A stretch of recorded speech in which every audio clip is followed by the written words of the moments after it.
Elvis প্রিসলে, এই ব্যক্তিকে কে না চেনে? রক অ্যান্ড রোলের জনক, জীবদ্দশায় খ্যাতি অর্থবিত্তের একেবারে শীর্ষে পৌঁছে গিয়েছিলেন। মাত্র 31 বছর বয়সে বাজারে যার নামে 71টি ব্র্যান্ড চালু ছিল।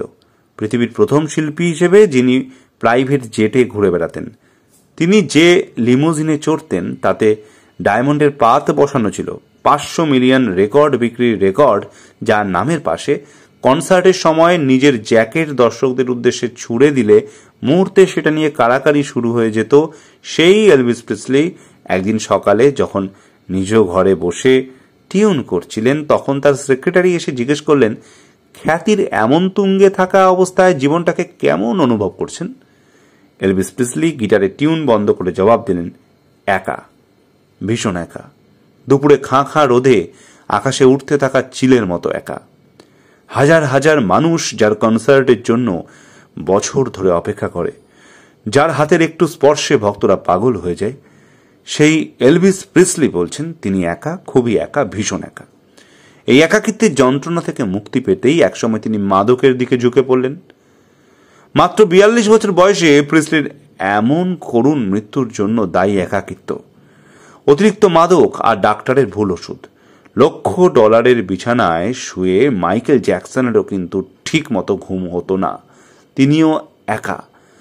10টি পিল খেয়েও 2 ঘন্টার বেশি ঘুমাতে পারতেন না। লাখো ভক্ত থাকার পরেও বলতে গেলে মৃত্যুর কাছেই জীবন এক প্রকার সঁপে দিলেন। একাডেমিক অ্যাওয়ার্ড পাওয়া রবিন উইলিয়ামসও সেই একই পথের যাত্রী। সারা জীবন মানুষকে অনুপ্রেরণার গল্প শুনিয়ে হেরে গেলেন ডেল কার্নেগি। পৃথিবীতে যে কয়জন মানুষের নামের আগে গ্রেট বসানো হয় তাদের একজন হলেন নেপোলিয়ন বোনাপার্ট। নেপোলিয়ন বোনাপার্ট বলেন, পুরো পৃথিবীকেই হয়তো পায়ের নিচে রাখতে পারি, কিন্তু জীবনে এমনই দুর্ভাগ্য মাত্র 7টি দিনও এই জীবনে শান্তিতে কাটাতে পারিনি। ক্ষমতা বেড়েছে, খ্যাতি বেড়েছে, শুধু জীবনে শান্তিটুকু বাড়েনি। এরকম কত শত উদাহরণ যে আছে তা বলারই হত্যা রাখে না। ভালো টাকা ভালো বিছানা দেয়, কিন্তু ভালো ঘুম তো দেয় না। স্বাস্থ্য বীমা দেয়, কিন্তু সুস্বাস্থ্য তো দেয় না। ভালো খাবার দেয়, কিন্তু হজম শক্তি তো আর দেয় না। পৃথিবী বিখ্যাত এইসব সফল ব্যক্তিদের কিসের অভাব ছিল? আকর্ষণীয় বাড়ি, দামি গাড়ি কিংবা খ্যাতি, কোনো কিছুর কি কমতি ছিল তাদের? না, ছিল না।